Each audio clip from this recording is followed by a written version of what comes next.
Welcome to लॉसिफाइड guys. आज हम discuss करेंगे राजस्थान जुडिशरी एग्ज़ाम्स की मेंस की स्ट्रैटेजी। देखिए, प्री को हो चुका है काफ़ी वक्त, रिज़ल्ट अभी तक नहीं आया है, लेकिन अगर आप रिज़ल्ट का वेट कर रहे हैं और तैयारी नहीं कर रहे हैं तो ये बिल्कुल मत कीजिए। अगर आपको 5% भी लगता है कि आपका रिज़ल्ट पॉजिटिव रहेगा, आपको मेंस देने मिलेगा, तो आप तैयारी शुरू कर दीजिए, क्योंकि काफ़ी लोग तैयारी शुरू कर चुके हैं, आप पीछे रह जाएंगे। तो इसलिए तैयारी शुरू कीजिए, नहीं की है तो।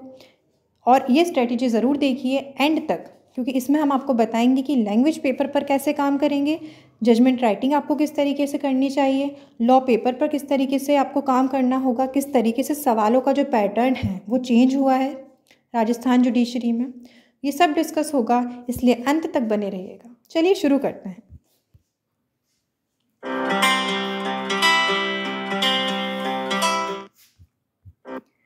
सबसे पहले ले लेते हैं एक ओवरव्यू।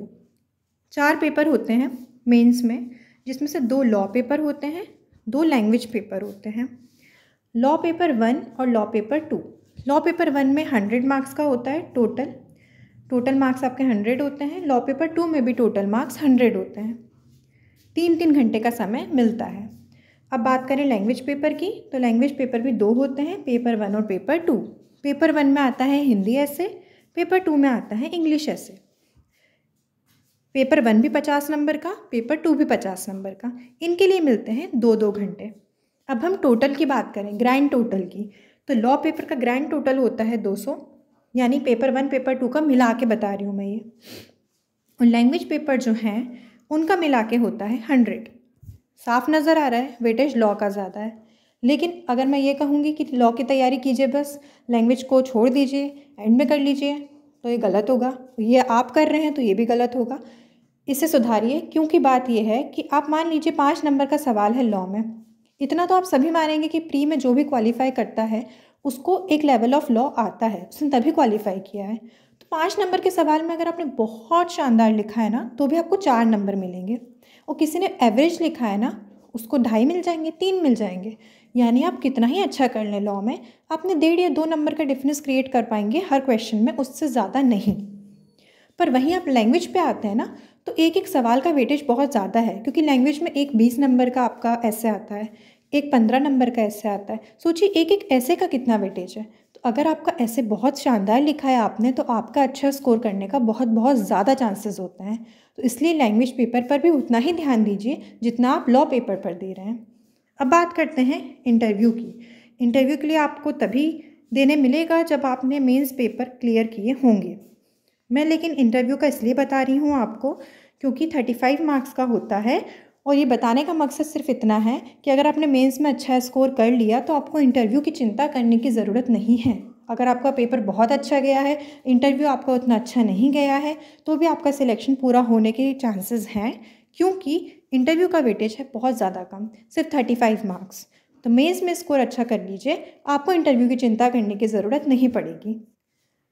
चलिए अब हम चलते हैं आगे। अब देखिए, सिलेबस की मैं बात करूं अगर, तो लॉ पेपर तो आपने देख लिया था आपके प्री में भी कि टोटल 18 सब्जेक्ट थे। वही 18 सब्जेक्ट्स जो हैं उन्हीं को लॉ पेपर 1 और लॉ पेपर 2 में डिवाइड कर दिया है। ये मैं फिर से सब्जेक्ट्स नहीं दोहराऊंगी, बस जो 2 बातें हैं जो नोटिस करने लायक है मैं वो बता देती हूँ। पहला तो इंडियन एविडेंस एक्ट, ये इसलिए मैंने टिक मार्क किया है क्योंकि ये आपके लॉ पेपर 1 में भी आता है और लॉ पेपर 2 में भी आता है। अब इसका रीज़न ये है क्योंकि ये प्रोसीजर जो है, प्रोसीजरल लॉ है, और ये सिविल केसेस में भी लगता है, और बहुत जगह से कुछ प्रोविजंस क्रिमिनल केसेस में भी लगते हैं, इसलिए दोनों ही पेपर की दृष्टि से ज़रूरी हो जाता है, इसलिए एविडेंस पे ज़रूर ध्यान दें। दूसरी नई बात है जजमेंट राइटिंग या ऑर्डर राइटिंग। अब जजमेंट राइटिंग ऐसा है कि इसको बहुत सारे जुडिशरी एग्ज़ाम्स में जगह मिली हुई है मेंस के सिलेबस में, किसी में ज़्यादा वेटेज के साथ, किसी में कम वेटेज के साथ। अगर आप एमपी देखेंगे, एमपी में 4 पेपर होते हैं मेंस के, जिसमें से एक पेपर पूरा डेडिकेटेड होता है जजमेंट राइटिंग को, चार्ज फ्रेमिंग को और इशू फ्रेमिंग को। अगर आप छत्तीसगढ़ का पेपर देखेंगे, छत्तीसगढ़ का मेंस सिर्फ और सिर्फ जजमेंट राइटिंग पेपर पे ही बेस्ड होता है। और भी स्टेट्स में आती है जजमेंट राइटिंग, बट वही की कम वेटेज की आती है। अब आप पूछेंगे आरजेएस में इसकी कितनी इंपॉर्टेंस है, तो ये इम्पॉर्टेंट है क्योंकि ये लॉ पेपर 1 में भी आता है, लॉ पेपर 2 में भी आता है, और 10 नंबर का एक सवाल बनता है इससे लॉ पेपर 1 में, 10 नंबर का ही लॉ पेपर 2 में, यानी आपके पूरे मेंस का 20 नंबर ये जजमेंट राइटिंग में जाता है। तो इसकी तैयारी ज़रूरी है। चलते हैं लॉ पेपर 2 पे। मैंने पहले बता दिया था 100 मार्क्स का पेपर होता है, 3 घंटे का होता है। सिलेबस मैं फिर से नहीं दोहराऊंगी, सब आप जानते ही है, स्क्रीन पर है, आप पढ़ सकते हैं।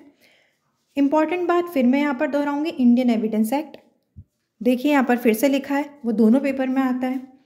दूसरी इंपॉर्टेंट बात है नेगोशिएबल इंस्ट्रूमेंट्स एक्ट का चैप्टर 7 ही मोस्ट इम्पॉर्टेंट है, उससे ही सवाल बनते हैं, इसलिए उसी को ज़्यादा बेटर तरीके से पढ़ें।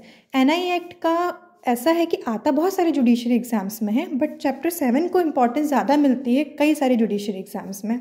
जैसे एमपी है, एमपी में भी चैप्टर 7 से ही आता है, इसे अच्छे से करिएगा। सो चैप्टर 7 नहीं, चैप्टर 17, मेरे से मिस प्रोनाउंस हो गया, चैप्टर 17। इसके बाद framing of charge, judgement writing, इसमें भी आती है। अब हम चलते हैं आगे, मार्किंग स्कीम। अब देखिए मार्किंग स्कीम, मैं पहले आपको बता दूं कि बिफोर 2018 क्या होता था। बिफोर 2018 लॉ पेपर 1 जो है आपका, मैं लॉ पेपर की मार्किंग स्कीम समझा रही हूँ अभी आपको, लैंग्वेज पेपर की हम बाद में बात करेंगे। लॉ पेपर की मार्किंग स्कीम में ये होता था कि जो पेपर 1 है वो पेपर 2 है, उसमें सेम मार्किंग स्कीम फॉलो नहीं होती थी। होते दोनों 100 मार्क्स के थे, बट 2 नंबर के कितने सवाल लॉ पेपर 1 में हैं और 2 नंबर के कितने सवाल लॉ पेपर 2 में हैं, वो सेम नहीं होता था। हो सकता है 2 नंबर के 10 सवाल लॉ पेपर 1 में हो और 2 नंबर के 5 सवाल लॉ पेपर 2 में हो। मैं एक एग्जाम्पल बता रही हूँ। फिर 3 नंबर के सिर्फ 2 सवाल हो लॉ पेपर 1 में, लॉ पेपर 2 में 3 नंबर के 6 सवाल हों, है ना। टोटल वो 100 ही होता था, लेकिन कितने नंबर के कितने सवाल आएंगे ये लॉ पेपर 1 और 2 में हमेशा इनकन्सिस्टेंट रहा है। 2018 के पहले एक तो ये रहा है कि दोनों में कभी सेम टाइप के नहीं आते थे, ना ही सेम पैटर्न फॉलो होता था। पता चला कि लॉ पेपर 1 में एक साल 22 सवाल हैं, अगले साल मेंस हुआ वहीं 24 सवाल हैं, सवालों के नंबर भी कोई तय नहीं थे। 2018 में एक चेंज आया। 2018 में ये चेंज आया कि उन्होंने लॉ पेपर 1 और लॉ पेपर 2 की मार्किंग स्कीम सेम रखी, यानी कि 3 मार्क्स के 10 क्वेश्चन लॉ पेपर 1 में भी थे, 2 में भी थे। 4 मार्क्स के 5 क्वेश्चन 1 में भी थे, 2 में भी थे। 6 मार्क्स के 5 क्वेश्चन 1 में भी थे, 2 में भी थे। 10 मार्क्स का एक क्वेश्चन, 10 मार्क्स का एक क्वेश्चन लॉ पेपर 1 में भी था, 2 में भी था। ये था जजमेंट राइटिंग का सवाल। टोटल नंबर ऑफ क्वेश्चंस थे 21 दोनों पेपरों में। ये पैटर्न इस बार कितना फॉलो होगा ये तो नहीं पता, बट जिस तरीके से सिस्टमैटिक अप्रोच से 2018 में पेपर बनाया, लगता है वही सिस्टमैटिक अप्रोच इस बार भी फॉलो किया जाएगा। पर इसकी कोई गारंटी नहीं है कि इतने ही नंबर के इतने ही सवाल आएंगे, तो तैयार आपको पूरा रहना है। दूसरी बात, अगर आप ये सोच रहे हैं कि बड़े बड़े सेक्शंस कर लेते हैं जिनमें ज़्यादा कंटेंट है, उन्हीं से आएगा, मेंस में तो बड़े बड़े आंसर लिखने होते हैं, तो देखिए यहाँ पर आप देख रहे हैं 3 मार्क्स के सवाल भी आए हैं, और ये 3 मार्क्स के सवाल ऐसे सवाल होते हैं जो कि बहुत छोटे से सेक्शन से भी उठा के आपसे पूछ सकते हैं। तो इसलिए छोटे सेक्शंस भी आरजेएस में इम्पॉर्टेंट हो जाते हैं। इसके बाद आते हैं हम अगला, type of questions and word limit. सबसे पहले क्वेश्चन पैटर्न पर बात करते हैं। देखिए अब 2017 से पहले थ्योरी ही आती थी, सिर्फ और सिर्फ थ्योरी। बहुत डायरेक्ट क्वेश्चंस होते थे, ज़्यादा प्रैक्टिकल नहीं होते थे, स्टोरी नहीं होती थी क्वेश्चन में, कोई सिचुएशन नहीं होती थी क्वेश्चन में। पर 2017 से ये पैटर्न बदला। 2017 में ये हुआ कि थोड़ी थ्योरी भी थी और थोड़ा प्रैक्टिकल भी था। फिर हम आए 2018 पे। 2018 पे उन्होंने प्रैक्टिकल को ज़्यादा इंपॉर्टेंस देनी शुरू कर दी। 2018 के सारे सवाल आप अगर देखेंगे तो आपको मोस्टली सिचुएशन बेस्ड मिलेंगे, बहुत टफ सिचुएशंस नहीं होती है। हरियाणा दिल्ली जितना प्रैक्टिकल नहीं हुआ है अभी राजस्थान, अपने सवालों में इतनी ज़्यादा उन्होंने पेचीदापन नहीं रखा है, लेकिन फिर भी उन्होंने अपने प्रैक्टिकल बेस्ड सवाल शुरू कर दिए हैं। इस बार भी आप वो एक्सपेक्ट कर सकते हैं। 2018 के पेपर को और 2017 के पेपर को देखते हुए हम इस बार भी मेंस में प्रैक्टिकल क्वेश्चंस एक्सपेक्ट कर सकते हैं। अब आती है वर्ड लिमिट की बात। देखिए राजस्थान में वर्षों पहले वर्ड लिमिट हुआ करती थी, पर अब वर्ड लिमिट नहीं होती है। राजस्थान में ये पैटर्न है आपके क्वेश्चन आता है, क्वेश्चन पेपर के नीचे ही आपको स्पेस प्रोवाइडेड होता है आंसर का, उतने स्पेस में ही आपको आंसर लिखना होता है, कोई एक्स्ट्रा शीट आपको प्रोवाइडेड नहीं होती है। तो ये आपको प्रैक्टिस बहुत ज़रूरी है, क्योंकि कई बार आपको आता बहुत सारा है और आप सब लिखना शुरू कर देते हैं, तो इसमें ये होता है कि इंपॉर्टेंट चीज़ें तो आप नहीं लिख पाते हैं क्योंकि जगह नहीं बचती, और जो इतना इंपॉर्टेंट नहीं है वो आप पेपर में लिख देते हैं। तो आपको सही चीज़ सारे एसेंशियल्स के साथ आंसर उतने ही स्पेस में ख़त्म करने के लिए काफ़ी प्रैक्टिस की ज़रूरत है। अब हर सब्जेक्ट का वेटेज अगर आप पूछें तो देखिए, राजस्थान ने पहले तो ये होता था कि मेजर सब्जेक्ट से बहुत आता था, प्री में बात कर रही हूँ मैं भी, और माइनर से उतना नहीं आता था। बट राजस्थान ने अपना प्री का पैटर्न भी इस बार बदला। राजस्थान ने माइनर और मेजर इस बार सबको इक्वल इम्पॉर्टेंस दी है, कोशिश की कि एक बैलेंस्ड पेपर बने। तो मेरा कहना यही होगा कि छोटे सब्जेक्ट्स को इनफैक्ट ज़्यादा अच्छे से करिए, क्योंकि आप उनको अच्छे से कर सकते हैं, वो छोटे हैं, वो कंप्लीट हो जाएंगे। जहाँ बात मेजर की आती है तो वहाँ बहुत ज़्यादा अपनी मेहनत भी लगा देंगे तो कुछ ना कुछ छूट जाता है। मैं ये नहीं कह रही हूँ मेजर की तैयारी नहीं करनी है, तैयारी करनी है, बिल्कुल करनी है, बट छोटे सब्जेक्ट को भी उतने ही अच्छे से करना है, क्योंकि उसमें आपके बहुत छोटे हैं, वो जल्दी हो जाएंगे और उनसे जो सवाल आएगा वो आपसे बन ही जाएगा। तो इस बार चांसेस है कि बैलेंस्ड पेपर आएगा। हर साल वेटेज बदलता है, कोई फिक्स वेटेज नहीं है मेंस में कि आईपीसी से इतने ही सवाल आएंगे, इतने ही नंबर के आएंगे, जेजेएक्ट से इतने ही सवाल आएंगे, इतने ही नंबर के आएंगे। नहीं, ऐसा नहीं होता है। इसका रीज़न ये भी है ना कि पास्ट ईयर पेपर आप देखें, सिलेबस भी तो कितना बदला है सालों साल। पहले तो बहुत कुछ आता था और भी बहुत सारे सब्जेक्ट्स आते थे, तो अब तो सिलेबस काफ़ी बदलता जा रहा है, कम होता जा रहा है, आप कह सकते हैं चेंज होता जा रहा है। इसलिए हर सब्जेक्ट का वेटेज कैलकुलेट करना बहुत मुश्किल है। तो मेरा कहना यही होगा कि छोटे सब्जेक्ट्स को तो सबसे पहले कर लीजिए, बहुत अच्छे से कर लीजिए, ताकि आपका अगर कुछ मेजर में छूट भी जाता है, आपको नहीं याद आता, तो वो कंपेंसेट कर जाए। अब हम चलते हैं आगे। आगे है लैंग्वेज पेपर। लैंग्वेज पेपर में पेपर 1 होता है हिंदी ऐसे 50 मार्क्स का, पेपर 2 होता है इंग्लिश ऐसे, वो भी 50 मार्क्स का। अब देखिए, मैंने आपको बताया था लॉ पेपर में कंसिस्टेंट मार्किंग सिस्टम नहीं रहा है, बट लैंग्वेज पेपर में रहा है राजस्थान में। यानी कि राजस्थान में जो 50 नंबर का आपका होता है ना लैंग्वेज पेपर,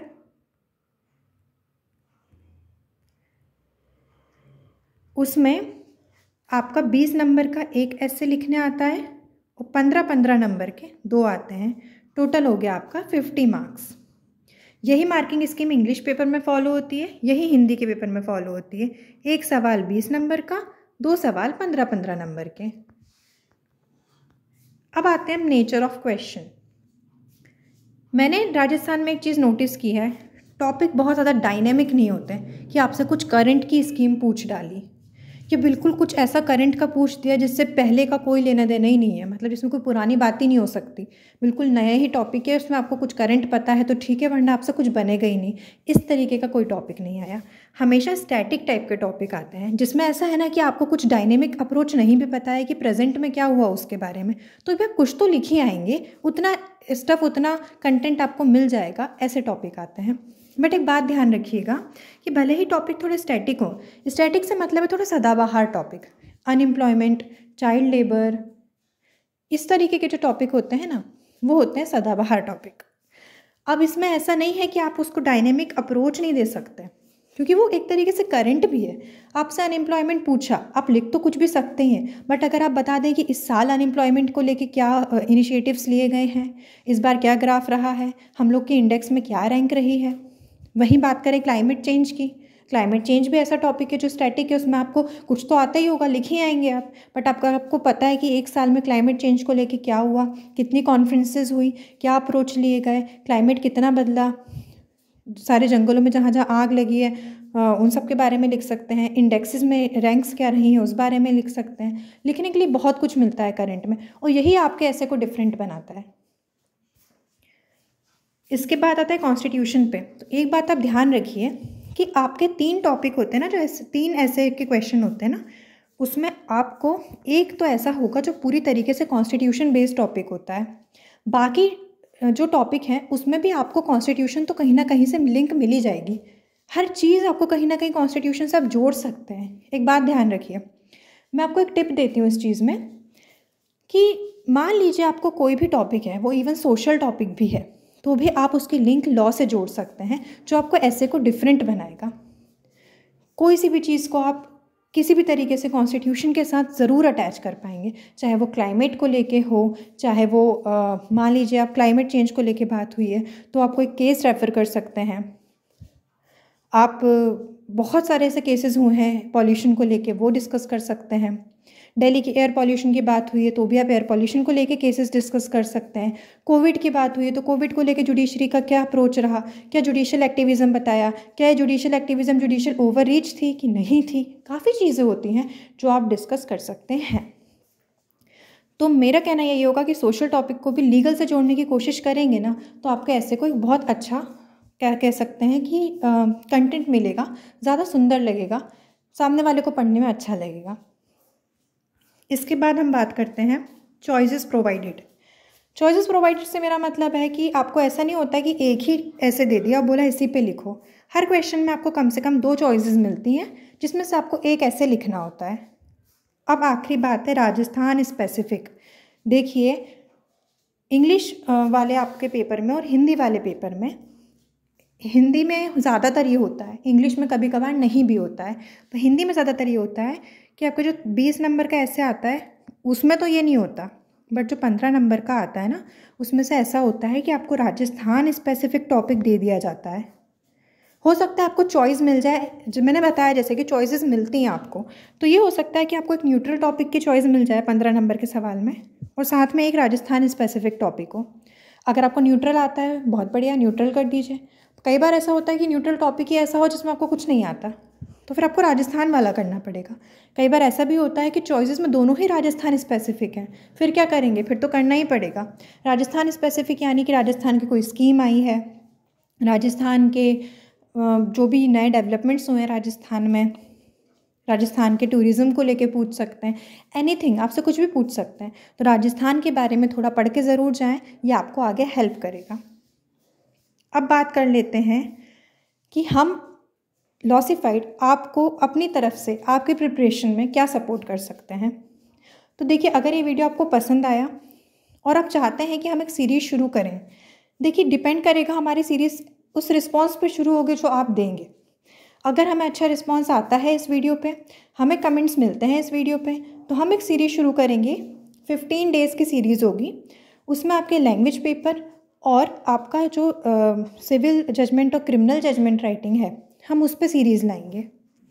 यानी कि हम आपको सिखाएंगे चार्ज फ्रेम कैसे करते हैं, क्या इंपॉर्टेंट सेक्शंस है आईपीसी के जो पढ़ने चाहिए, 3 लोग 4 लोग अगर दे दिए हैं अक्यूज्ड तो कैसे चार्ज फ्रेम करना है, एक ही एक्ट पे अगर 4 चार्ज लग रहे हैं तो कौन सा फ्रेम होता है, पनिशमेंट कैसे देते हैं, कन्विक्शन कब होता है, क्या आप कन्विक्शन इतना इम्पॉर्टेंट है या एंड रिज़ल्ट आपका इम्पॉर्टेंट है कि पूरा जजमेंट आपका काउंट होता है, या आपने रिज़ल्ट गलत दे दिया तो सब कुछ गलत हो जाएगा।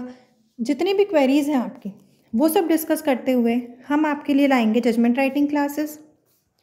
दूसरा लैंग्वेज पेपर, लैंग्वेज पेपर में हम आपके लिए लेकर आएंगे पहले तो लिस्ट ऑफ टॉपिक्स जो कि इम्पॉर्टेंट है लैंग्वेज पेपर में, ऐसे राइटिंग की टिप्स लेकर आएंगे कि आप अच्छे ऐसे राइटिंग कैसे कर सकते हैं, हिंदी की ऐसे राइटिंग कैसे कर सकते हैं, जिसकी हिंदी वीक है, जिसकी इंग्लिश वीक है वो कैसे कर सकता है। इसके बाद आपके जो इम्पॉर्टेंट टॉपिक होंगे, तो मोस्ट इम्पॉर्टेंट जो 10 टॉपिक्स होंगे उस पर हमारे वीडियोज़ आएंगे, जिसमें हम आपको पूरा बताएंगे कि उनमें क्या लिख सकते हैं आप। साथ ही साथ जो भी हम वीडियो में बताएंगे उसकी एक PDF फाइल होगी उस ऐसे की, जो कि हम शेयर करेंगे अपने टेलीग्राम चैनल पे।